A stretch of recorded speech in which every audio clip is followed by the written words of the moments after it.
What's up, you guys, and welcome to the Moon Tribe, where free minds gather. I am your host, Melly Moon, and in today's video, I want to talk about how religion holds humanity back. Now, somebody might wonder why am I hyper obsessed about religion? I am sort of hyper obsessed about religion, yes. Why, you might ask? Um, because religion does control a very big part of our lives. I mean, look at our country, look at the nation, look at us. Just look at around you, man. Just look around you. And it's for this particular reason that I feel inclined to talk about it more. And I know most people say that you're not supposed to talk about things like religion and politics, sex, and I wonder, why am I not supposed to talk about these things? I am supposed to talk about these things because these things affect us. These things are a part of us. These are things that are our day-to-day lives. So why am I not supposed to talk about these things? Because they bring division, somebody might say, or people argue, people quarrel. And then I tell people, if people argue, people quarrel about things like religion, then it means that whatever they're talking about is not the truth, because the truth is one. And when you're talking the truth, or if your religion is of truth, there is no need for you to argue, because you will be agreeing, because it is one, it is truth. There is no other thing other than truth. So I feel that is why I critique religion a lot, because it is necessary. It needs to be critiqued, honestly. People need to look deep into it, because it controls so many aspects of our lives. And especially as an African, I don't know about people in the USA or people in the Western world or people in Europe. I don't know about those people because I am not there. But here in where I live, specifically where I live, and when I look at Africans around me, my country surrounding me, one thing I notice is how deep religion is entrenched into these people's lives, and I see how religion is ruining them. Yes, it may have some benefits, but it has more long-term disadvantages, or it has more long-term harmful effects than benefits that we saw for the moment. So in today's video, I am going to be looking at some of the things that hold that at some of the things that make religion hold humanity back. And if you enjoy this video, give it a thumbs up, share and comment. Tell me how you think religion holds humanity back. So let's get into it. So first and foremost, the reason why I say this is because people use religion as a scapegoat. I feel like religion has given people a scapegoat to not take responsibility and not to take accountability of their own lives, because we have these two beautiful characters, these non-existent mythical characters that we call God, who lives in heaven, up in the sky somewhere, we don't know where. And we have this person called the devil, who lives somewhere in below, maybe the earth's core, because that's where it's the most hottest, I don't know, who lives there and makes people commit sins and comes to steal, destroy, and I don't know what else this person comes to do.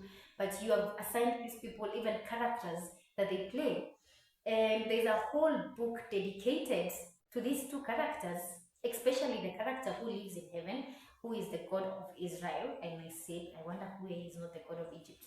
I don't know. But because of these two characters, that these non-existent characters, we have given people who do not want to take accountability of their lives as scapegoats. For example, here in Africa, you will find people in church Sunday to Sunday, praying, fasting. They will even go to the mountain to pray. But tell them to take accountability of their own lives. But it is God's will now. It is God's will that I have become like this, that I am poor. It is God's will that I live such bullshit, such nonsense. The nonsense that you will hear coming from people's mouth when they tell you it is God's will, or the devil made me do it. If you hear stories from the village, somebody rapes a girl or a boy or rapes a small child, the devil made me do it. Somebody kills somebody, the devil made me do it. No accountability. And this is why this is so wrong, because what devil made you do it?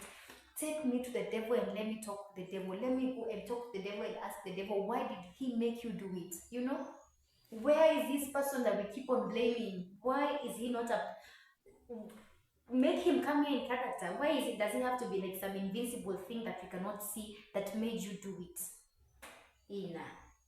So people don't want to take responsibility, accountability for their actions, and so they have found this scapegoat called God and the devil to blame. People don't want to take the children to school. I am poor, it is God's will.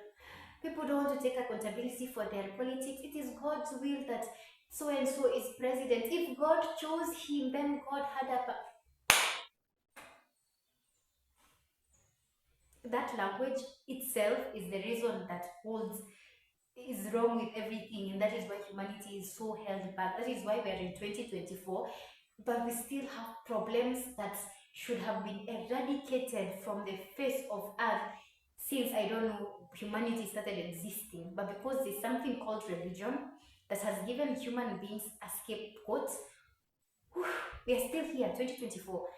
People blaming mythical, non-existent creatures. And the worst part about it is that we have allowed them to. We allow these people to assign non-existent creatures blame, and we don't see anything wrong with that, honestly. That is the first reason. The reason that we have religion is used as a scapegoat. People need to take responsibility. People need to take accountability of their own lives. People need to realize that they are the gods and the devils of their own lives. There is no mythical creature who lives in heaven. There is no mythical creature who lives in hell. I don't know where even hell is. Whoever came up with that concept should even take us there. I want somebody to come and hold my hand and take me there and tell me this is where hell is. If this already earth that I can see, where people are suffering and there's poverty everywhere, is not hell, somebody should hold my hand and take me where people burn every day, if not on this earth. Yeah. So the second reason why I say that this religion holds humanity back is that we depend on something like religion to answer questions to things that we cannot understand. For example, our existence. For example, yes, our existence practically. Why are we here? What are we doing here? Who created us? Why did they create us? Why Earth? You know, these basic questions. Why am I going through this? Why is this thing happening to me? Because we do not have answers, and because we cannot understand most of the things that we see around us. This is why we have things like religion to answer these questions, to try and answer these questions, right? But for me, I have to say that it's a lie. Religion does not answer these questions. If anything, it leaves you with more questions than answers, especially if you're a critical thinker. You will see the bullshit in religion the minute you open that book called the Bible and start reading it. You see the bullshit from the first page. You start seeing nonsense written, nonsense written, nonsense written. And I get angry because people have used this as the explanation of life, and I'm like, how do you use something that is a lie to explain something that they don't? Even the Bible itself does not understand our existence. Look at books like Ecclesiastes, where this person says everything is vanity. Vanity of vanities. And so I have to wonder, what if you're not Israelites? What is God's plan with us if you're not Israelites? So many questions. You have to ask so many questions. What about women? Especially what about women is the biggest question we have to answer. The character that women has been given in the Bible by the Christian religion, as a woman who even goes to church, you have to stop and question and wonder why. Now the other reason as to why I say that this religion holds humanity back is because if there's anything that gives us victim mentality as humanity, it is this thing called religion. Not only has it given us a scapegoat, somebody to blame when everything goes wrong, and somebody to blame when everything goes right, it has also given us a victim mentality. Oh, especially my brothers here in Africa and my sisters here in Africa. Oof, oof, oof, oof, oof, oof, oof, oof, oof, oof. When people open up their mouths to speak, I wonder why. What are you doing in church, my friend? Anyway, it's the same. I think it's the same that they ask the scapegoat, the victim mentality. That it's the devil made me do it. It is God's will. That's why I cannot move. It is God's will. This political person is in power. That's why the country is in the way it is. We have nothing that we can do about it because God decided it is going to be like this.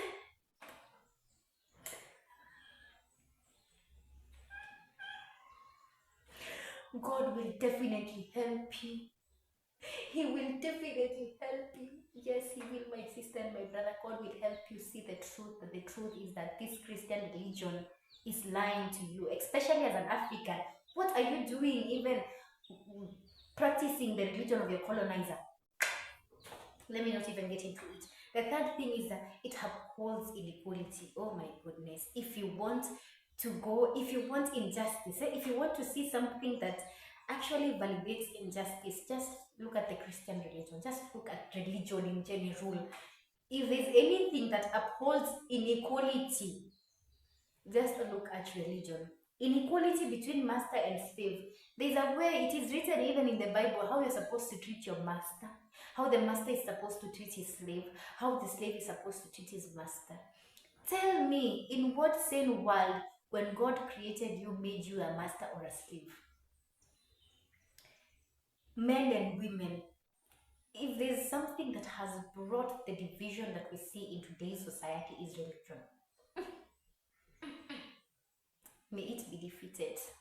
The third thing is the rich and the poor. Look at the way the Bible teaches you how to treat the rich man and the poor man. And I have to ask the question, why? Why? Why does this thing that is supposed to be a uniting factor bring in division? Already, just by the words that it spews, the book that it sells to people as the holy book, already just sells inequality, it sells injustice. And people defend this religion. And I am currently reading a book. I don't know if I've written the name of the author, but it's called The God Virus. If I remember, the author probably will tell you. And this guy explains how religion is like a virus of the mind. And it's you see how the virus works. You know, if you are somebody who has done medicine, sciences, all of those, that if that is your area of expertise, you know how the virus works. Same as religion. Religion is like a virus that eats our brain. It eats us up and finishes us completely. Telling you. So it upholds inequality, and I don't understand. That's why I'm saying it holds humanity back.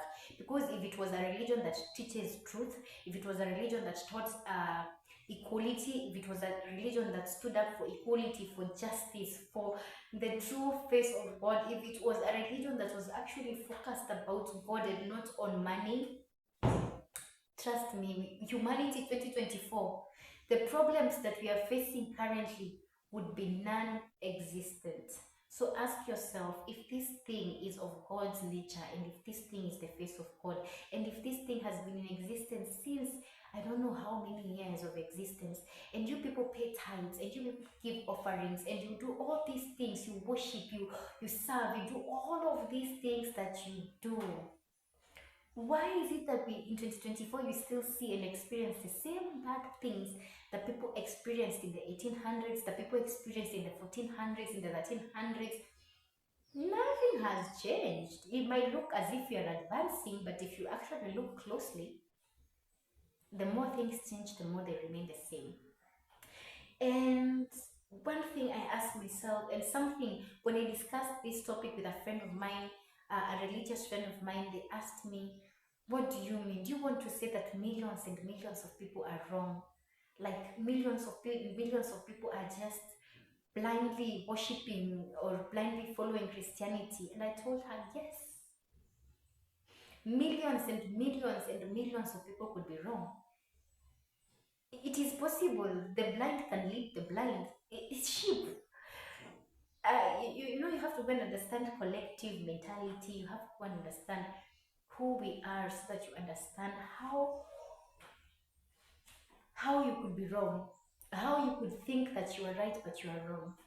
And one thing I always tell people who try to resist me, especially people in the Christian religion, my African brothers and sisters are the most brainwashed, unfortunately.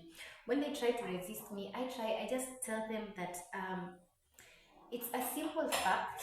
All you have to do is just go and research a little bit. You don't even have to research so much.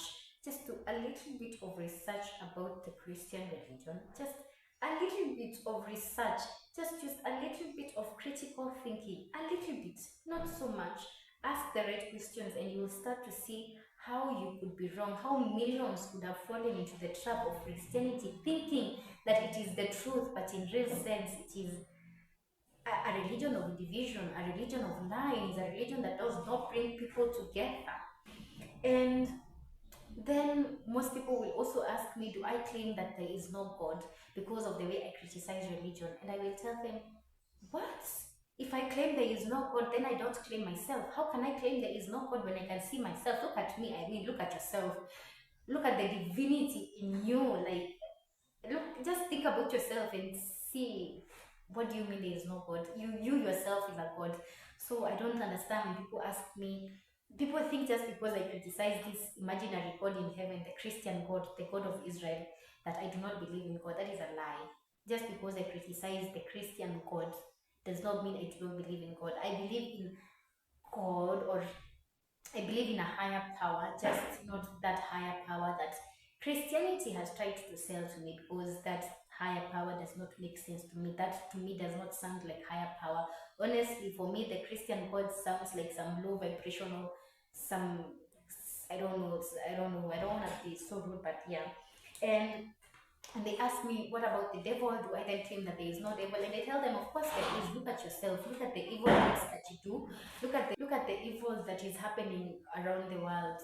Who do you see committing this evil? Do you see some imaginary, that image of devil that we have been sold? Do you see that person coming in committing those crimes? Who is committing those crimes? Who is doing those evil deeds, if not us human beings? So of course there is a devil. We are the devils. What do you mean? And so I think what I want people to understand is that the quality of being God or the devil is us, is our state of being, the state of our minds. That is the quality of us being God or the devil. There is no imaginary God up there or imaginary Satan somewhere below there waiting to burn you to ashes. There's nobody like that who exists. You're the only one who exists, or sweetheart and sweet boo, whatever. You're the only one who exists. Like, you are the God, we are the gods. I am a God, you are a God, we are all gods. I am the devil, you are the devil, we are all devils. It depends on the state of mind that we are in. You know, the state of mind that we are in. That is why I always say this Christian religion has to be done away with, so that we can teach people the truth about the power they possess, and stop giving our power away to imaginary characters that do not exist. And so guys, that is the end of my video. Thank you for watching to the end. If you have watched this video to the end, I appreciate you so much, so much, so much, so much, so much. And guys, tell me in the comments below, how do you think religion holds humanity back? Do you agree with me, or do you not agree with me? Do you believe that religion actually holds humanity back, or do you see it as a, it's good, you know, it's like you see the necessity of it? No, I will not criticize you, honestly. I told you this is where free minds gather. When I say this is where free minds gather, I mean this is an open space for you to be able to question your reality, to question your religion, to question things that you would not normally question. You're free to question them here. You're free to explore other things. You're free to criticize your religion. You're free, just free. You're a free mind. So, and you gather here, and you're always welcome. Feel free. This is a safe space. And guys, thank you so much for tuning into the Moon Tribe, where free minds gather. I have been your lovely host, Melly Moon. See you in the next one. Bye bye, guys.